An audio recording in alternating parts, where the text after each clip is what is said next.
Back here with Chris Broussard talking some hoops. So yesterday, our guy Nick set the internet on fire when he listed James Harden as the #1 player with the most to gain by winning a title this season. Here's Nick's full top 10 list for your reference. Meanwhile, Harden's boss, Rockets GM and friend of the show, Daryl Morey, had this to say about James Harden. Take a listen. You know, we've worked together for 8 or 9 years now, and I couldn't have a better partner to try and win a title with. And in fact, most days I wake up saying I've let him down because I haven't got him the right players to win a title. Nick, so let me ask you, what is on the line for James Harden this playoff run?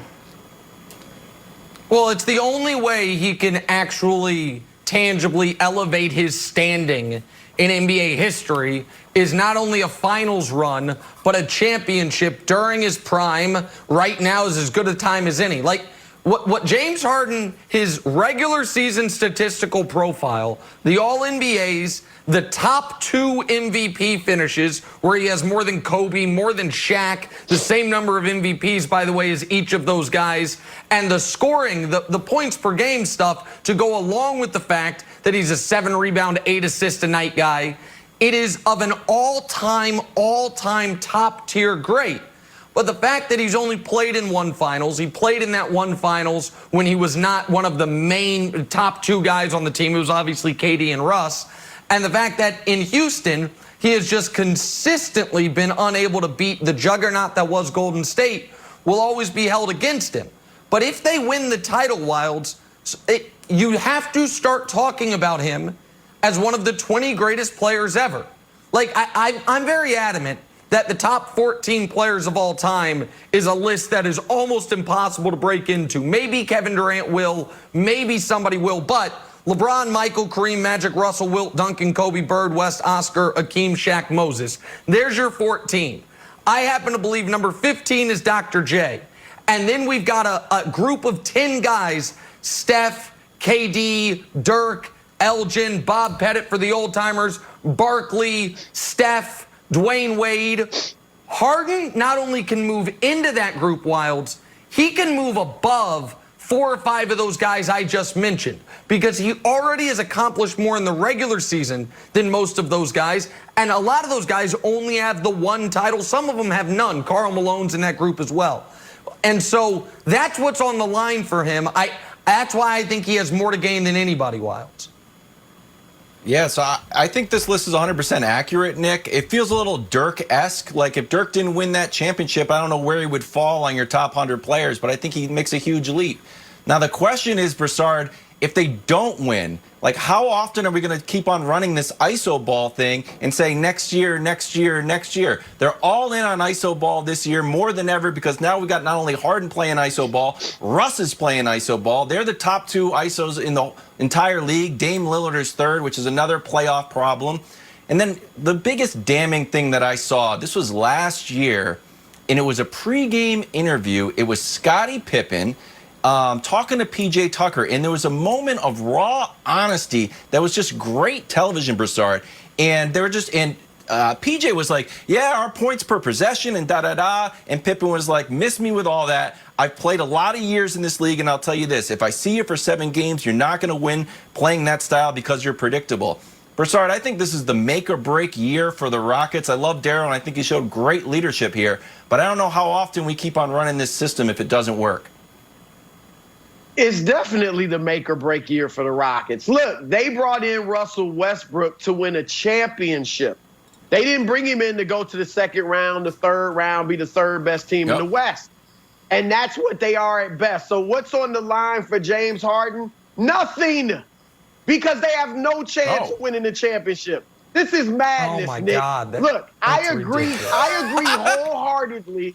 I agree wholeheartedly with you that if somehow James Harden could lead these Rockets to the title, it would raise his legacy without question. I also, though, disagree. I think Steph and Durant are in that top 15 somewhere.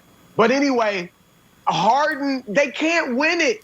Yeah, of course if he wins it. But if Luka wins it too, his stock's going to raise. You know, if Jason Tatum wins it, they're not going to win it. Who are they beating? They're not beating the Lakers. They're not beating the Clippers. And so, no. And here's the other thing. Pressure, I'm going to mess up the phrase, but pressure is the love child of expectations. Is that it? You know what I mean? It's something like that.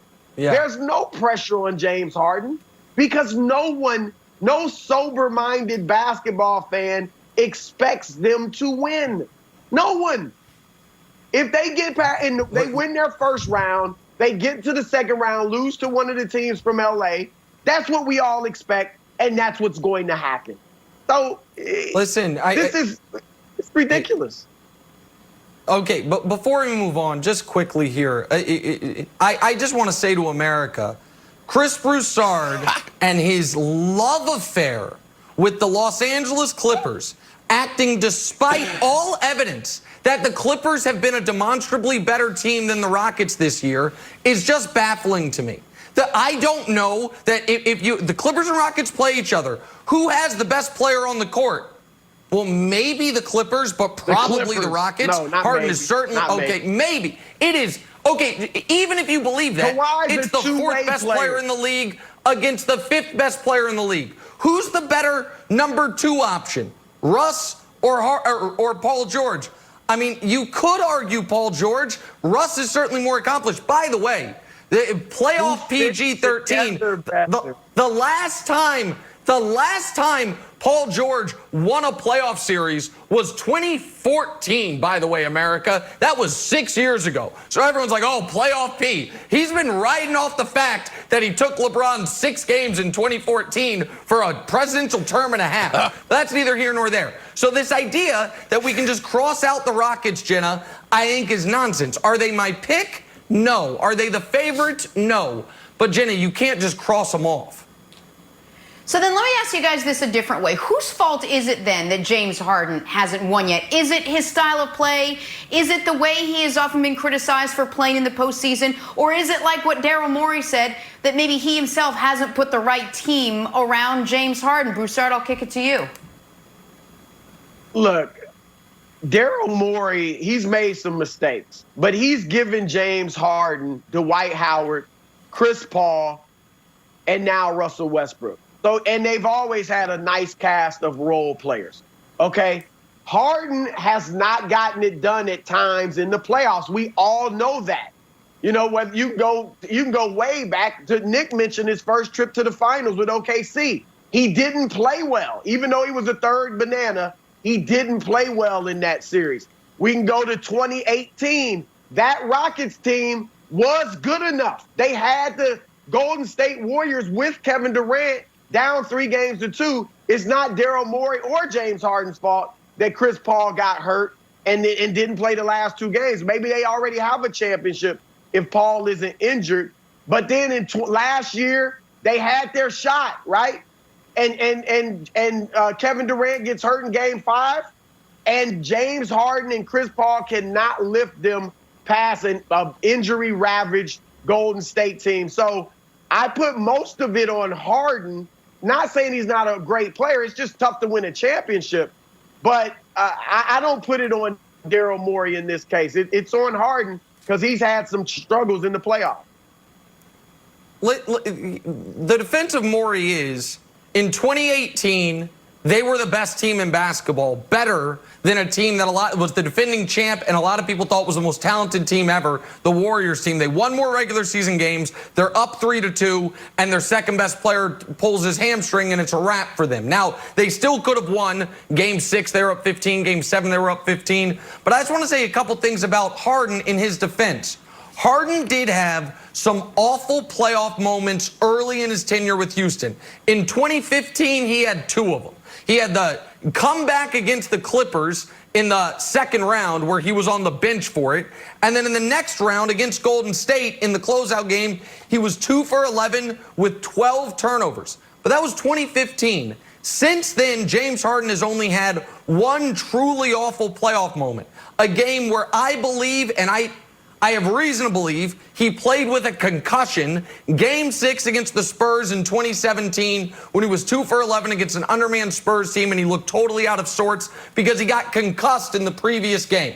Aside from that, he's been fantastic in the postseason. His regular season averages are 29, 6, and 8 on 44%. His playoff averages are 28, 6, and 7 on 41%. And Jenna, just like you earlier said, when a guy gets called injury plagued, whether it's true or not, it just sticks with him. If you're called a guy who can't get it done in the playoffs, it just sticks with you. So Broussard, before we break, I just want to show you something real quick. Here's two sets of stats. You tell me who you think was better in these two if we can put it up. Well, it does give it away a bit here, but this is both against the Warriors, 2 different rounds. One guy averaged more points on a better percentage, more assists, slightly fewer rebounds. Can we show who those people are? Harden and Kawhi. Okay. Kawhi gets finals MVP against a beat-up Warriors team and is called a playoff killer. Harden gets said he choked again against a Warriors team that, for the most part, Broussard was healthy for the first 5 games of that series. Those numbers to me have to mean something as far as how we evaluate how each of those guys played and the results-oriented analysis we do.